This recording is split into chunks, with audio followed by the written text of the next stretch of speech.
കഴിഞ്ഞ കുറച്ച് നാളുകളായി തിരുവല്ല പട്ടണവും സമീപ പ്രദേശങ്ങളും വന്യജീവികളുടെ സാന്നിധ്യവുമായി ബന്ധപ്പെട്ട് വലിയ ചർച്ചകളിലാണ്.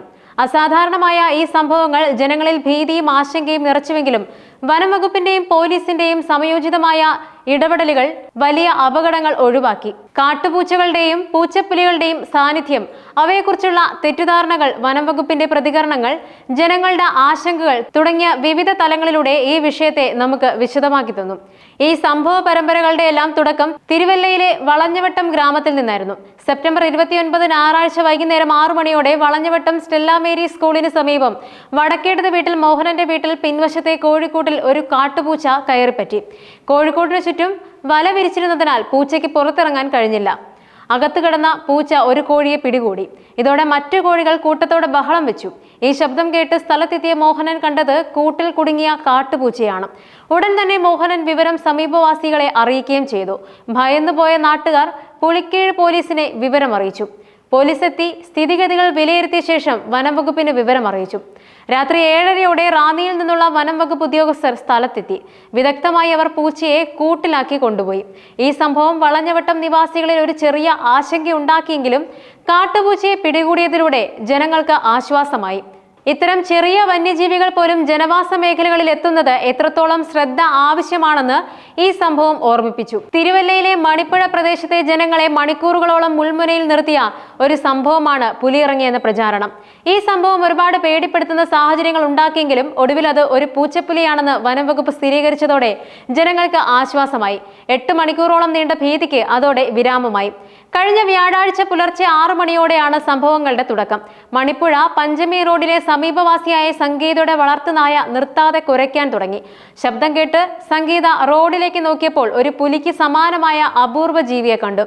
സംഗീത ഗേറ്റ് തുറന്ന് നടന്നെത്തുന്നതിനിടെ ആ ജീവി സമീപത്തെ ഒരു പുരയിടത്തിൽ ഒളിച്ചു. ഭയന്നുപോയ സംഗീത തിരിച്ച് വീട്ടിലേക്ക് മടങ്ങാൻ ശ്രമിക്കുമ്പോൾ തിരിഞ്ഞു നോക്കിയപ്പോൾ ആ ജീവി റോഡ് മുറിച്ച് കടന്ന് സമീപത്തെ ആളൊഴിഞ്ഞ മറ്റൊരു പുരയിടത്തിലേക്ക് പോകുന്നതായി കണ്ടു. ഈ സമയം ഒട്ടും പ്രതീക്ഷിക്കാതെ സംഗീത തന്റെ മൊബൈൽ ഫോണിൽ ജീവിയുടെ 40 സെക്കൻഡ് ദൈർഘ്യമുള്ള ദൃശ്യം പകർത്തി. ഈ ദൃശ്യം സാമൂഹ്യ മാധ്യമങ്ങളിലൂടെ അതിവേഗം പ്രചരിക്കുകയും ചെയ്തു. അതോടെ പുലി ഇറങ്ങിയെന്ന വാർത്ത നാടാകെ പരന്നു. മണിപ്പുഴയിലും പരിസര പ്രദേശങ്ങളിലും വലിയ ഭീതിയും ആശങ്കയും ഉയർന്നു. ആളുകൾ വീടിന് പുറത്തിറങ്ങാൻ മടിച്ചു. കുട്ടികളെ സ്കൂളിലേക്ക് അയക്കാൻ പോലും മാതാപിതാക്കൾ ഭയന്നു. പലരും വീടിന്റെ വാതിലുകളും ജനലുകളും അടച്ചിട്ട് ഉള്ളിൽ കഴിഞ്ഞു. സംഭവം അറിഞ്ഞ ഉടൻ സ്ഥലത്തെത്തിയ ward member NS Girish Kumar വനം വകുപ്പിനെ വിവരം അറിയിച്ചു. തുടർന്ന് Ranni RFO Jain, deputy range forest officer Robin Mathew എന്നിവരുടെ നേതൃത്വത്തിലുള്ള ഒരു സംഘം വൈകുന്നേരം 4 മണിയോടെ സ്ഥലത്തെത്തി. അവർ സംഗീത പകർത്തിയ മൊബൈൽ ദൃശ്യവും ദൃക്സാക്ഷികളിൽ നിന്നും ലഭിച്ച വിവരങ്ങളും വിശദമായി പരിശോധിച്ചു. മണിക്കൂറുകൾ നീണ്ട പരിശോധനകൾക്കും വിലയിരുത്തലുകൾക്കും ശേഷം പ്രദേശത്ത് കാണപ്പെട്ടത് ഒരു പൂച്ചപ്പുലിയാണെന്ന് വനം വകുപ്പ് ഉദ്യോഗസ്ഥർ സ്ഥിരീകരിച്ചു. ഈ സ്ഥിരീകരണം മണിപ്പുഴയിലെ ജനങ്ങൾക്ക് വലിയ ആശ്വാസമാണ് നൽകിയത്. പുലി എന്ന ഭീതിയിൽ നിന്നും അവർക്ക് മോചനം ലഭിച്ചു. പൂച്ചപ്പുലി പൊതുവെ മനുഷ്യരെ ഉപദ്രവിക്കുന്നവയല്ല എന്ന വനം വകുപ്പിന്റെ വിശദീകരണം ജനങ്ങളുടെ ഭയം കുറയ്ക്കാൻ സഹായിച്ചു. മണിപ്പുഴയിലെ പൂച്ചപ്പുലി വിവാദം കെട്ടടങ്ങും മുമ്പേ തിരുവല്ലയിൽ വീണ്ടും സമാനമായ ഒരു സംഭവം അരങ്ങേറി. തിരുവല്ല അമ്പലപ്പുഴ സംസ്ഥാന പാതയിൽ മണിപ്പുഴ ഇന്ത്യൻ ഓയിൽ കോർപ്പറേഷന്റെ പെട്രോൾ പമ്പിന് സമീപം പുലിക്ക് സമാനമായ ഒരു ജീവിയെ വാഹനമിടിച്ച് ചത്ത നിലയിൽ കണ്ടെത്തി. രാവിലെ ഏകദേശം 6 മണിയോടെ പത്രവിതരണക്കാരനാണ് റോഡരികിൽ ഈ ജീവിയെ ചത്ത നിലയിൽ കണ്ടത്. ഈ സംഭവം മണിപ്പുഴയിലെ ജനങ്ങളിൽ വീണ്ടും ആശങ്കയുണ്ടാക്കി. 2 ആഴ്ച മുമ്പ് മണിപ്പുഴയിലെ തന്നെ ഹിന്ദുസ്ഥാൻ പെട്രോൾ പമ്പിന് പിൻവശത്തെ പുരയിടത്തിൽ പുലിക്ക് സമാനമായ ജീവിയെ കണ്ടതിനെ തുടർന്ന് നാടാകെ ഭീതി പടർന്നിരുന്നു. അന്നും റാന്നിയിൽ നിന്നും എത്തിയ വനപാലക സംഘം കണ്ടത് ഒരു പൂച്ചപ്പുലിയാണ് സ്ഥിരീകരിച്ചിരുന്നു. ഇപ്പോൾ ചത്ത നിലയിൽ കണ്ടെത്തിയത് പൂച്ചപ്പുലി തന്നെയാണെന്നാണ് വനം വകുപ്പ് ഉദ്യോഗസ്ഥരുടെ പ്രാഥമിക നിഗമനം. എന്നാൽ നേരിട്ടെത്തിയ ശേഷം മാത്രമേ ഇക്കാര്യത്തിൽ സ്ഥിരീകരണം ഉണ്ടാകൂ എന്ന് ഫോറസ്റ്റ് റേഞ്ച് ഓഫീസർ അറിയിച്ചു. ചത്ത നിലയിലുള്ള ജീവിയെ പോസ്റ്റ്മോർട്ടം ചെയ്യാനും കൂടുതൽ പരിശോധനകൾ നടത്താനും സാധ്യതയുണ്ട്. ഈ സംഭവത്തിൽ ആവർത്തിച്ചു കേൾക്കുന്ന പേരാണ് പൂച്ചപ്പുലി. ഇവയെക്കുറിച്ച് ജനങ്ങൾക്കിടയിൽ പലപ്പോഴും തെറ്റിദ്ധാരണകളുണ്ട്. ഇവയുടെ രൂപം ഒരു ചെറിയ പുലിയെ പോലെ തോന്നിക്കുന്നതാണ് ഈ തെറ്റിദ്ധാരണകൾക്കൊക്കെ കാരണം.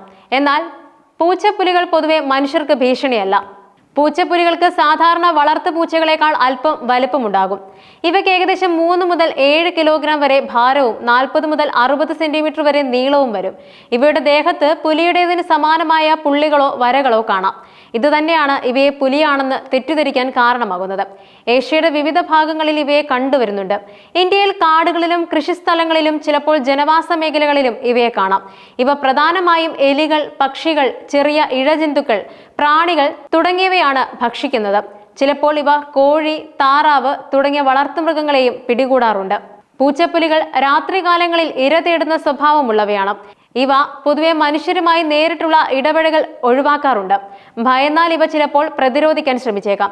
ഈ സംഭവം തിരുവല്ലയിലെ ജനങ്ങളിൽ ചില ആശങ്കകൾ ഉയർത്തിയിട്ടുമുണ്ട്. വന്യജീവികൾ ജനവാസ മേഖലകളിലേക്ക് കടന്നു വരുന്നത് എന്തുകൊണ്ടാണ് എന്ന ചോദ്യം പലരും ഉയർത്തുന്നുണ്ട്. കഴിഞ്ഞ 2 ആഴ്ച മുമ്പ് നമ്മുടെ മണപ്പുഴക്കാരെ മുഴുവൻ ഭീതിയിലാഴ്ത്തി ഇവിടെ ഒരു പുലി ഇറങ്ങി എന്നുള്ളൊരു ന്യൂസ് പ്രചരിക്കുകയായി. ഇവിടുത്തെ ജനങ്ങൾ മുഴുവൻ ഈ കാര്യത്തിൽ പുലി ഇറങ്ങി എന്നുള്ള രീതിയിൽ വളരെ പേടിച്ചിരിക്കുകയായിരുന്നു.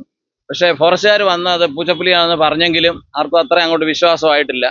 വലിപ്പമൊക്കെ നോക്കി സൂം ചെയ്ത് നോക്കുമ്പോൾ അതൊരു പുലിയെ പോലെ ആയിരുന്നിരുന്നത്. പക്ഷേ ഇന്ന് രാവിലെ നമ്മൾ പേപ്പർ കൊണ്ടുവന്നവരാണ് കണ്ടത് ഇങ്ങനെ ഈ ഫോട്ടോയിൽ കാണുന്ന പൂച്ചപ്പുലി ഇതിവിടെ വണ്ടി ഇടിച്ച് ഇവിടെ മരിച്ചു കിടക്കുന്നതായിട്ട് കണ്ടു. ഈ പ്രദേശം എന്ന് പറഞ്ഞാൽ നേരത്തെ പുലിയെ കണ്ട പ്രദേശത്തോട് തൊട്ട് ചേർന്ന് കിടക്കുന്ന പറമ്പാണ്. ആ പറമ്പിൽ കൂടി വന്ന് റോഡിലേക്ക് വന്നപ്പോഴേ ഏതോ വണ്ടി ഇടിച്ചാണ് ഇത് ചത്ത് കിടക്കുന്നത്. ഇപ്പൊ ഇത് കണ്ടതോടുകൂടി ഇവിടുത്തെ ജനങ്ങളുടെ ആ പരിഭ്രാന്തി പൂർണ്ണമായിട്ട് ഒഴിവായിട്ടുണ്ട്. ഞങ്ങൾ ഫോറസ്റ്റുകാരെ അറിയിച്ചിട്ടുണ്ട്. അവർ വന്ന് ഈ ബോഡി പരിശോധിച്ച് ഇത് അത് തന്നെയാണെന്നൊന്ന് കൺഫേം ചെയ്ത് കഴിഞ്ഞിട്ട് മാത്രമേ നമുക്ക് അടുത്ത നടപടിയിലേക്ക് നീങ്ങാൻ ഒക്കുകയുള്ളൂ. വനനശീകരണവും ജനവാസ മേഖലകളുടെ വികാസവും വന്യജീവികളുടെ ആവാസ വ്യവസ്ഥയെ ഇല്ലാതാക്കുന്നുണ്ട്. ഇതവയെ ഭക്ഷണവും വാസസ്ഥലവും തേടി മനുഷ്യവാസമുള്ളിടങ്ങളിലേക്ക് വരാൻ പ്രേരിപ്പിക്കുന്നു. കോഴി, താറാവ് തുടങ്ങിയ വളർത്തുമൃഗങ്ങൾ വന്യജീവികൾക്ക് എളുപ്പത്തിൽ പിടികൂടാവുന്ന ഇരകളാണ്. ഇതവയെ വീടിന് സമീപത്തേക്ക് ആകർഷിക്കുന്നു. കാലാവസ്ഥാ മാറ്റങ്ങളും വരൾച്ചയും വന്യജീവികളുടെ സ്വാഭാവിക ആവാസ വ്യവസ്ഥയെ ബാധിക്കുകയും അവയെ പുതിയ സ്ഥലങ്ങളിലേക്ക് നീങ്ങാൻ പ്രേരിപ്പിക്കുകയും ചെയ്യാം. ഈ സാഹചര്യത്തിൽ വനം വകുപ്പിന്റെ തദ്ദേശ സ്വയംഭരണ സ്ഥാപനങ്ങളുടെയും ജനങ്ങളുടെയും കൂട്ടായ ശ്രമം ആവശ്യമാണ്. പൂച്ചപ്പുലികളുടെയും മറ്റ് ചെറിയ വന്യജീവികളുടെയും കുറിച്ച് ജനങ്ങൾക്ക് ശരിയായ വിവരങ്ങൾ നൽകുന്നത് അനാവശ്യ ഭീതി ഒഴിവാക്കാൻ സഹായിക്കും. ഇവ മനുഷ്യർക്ക് ഭീഷണിയല്ലെന്ന് വ്യക്തമാക്കണം. വന്യജീവികളുടെ സ്വാഭാവിക ആവാസ വ്യവസ്ഥകൾ സംരക്ഷിക്കുകയും അവയ്ക്ക് ആവശ്യമായ ഭക്ഷണം ലഭ്യമാക്കുകയും ചെയ്യുന്നത് ജനവാസ മേഖലകളിലേക്കുള്ള കടന്നുവരവ് കുറയ്ക്കാൻ സഹായിക്കും. രാത്രികാലങ്ങളിൽ വളർത്തുമൃഗങ്ങളെ സുരക്ഷിതമായി സംരക്ഷിക്കാൻ കൂടുറപ്പിക്കുകയും വീടിന് പരിസരം വൃത്തിയായി സൂക്ഷിക്കുകയും ചെയ്യുന്നത് വന്യജീവികളെ ആകർഷിക്കുന്നത് ഒഴിവാക്കാൻ സഹായിക്കും. വന്യജീവികളെ കണ്ടാൽ ഉടൻ തന്നെ വനം വകുപ്പിനെ വിവരമറിയിക്കുക എന്നതാണ് ഏറ്റവും പ്രധാനം.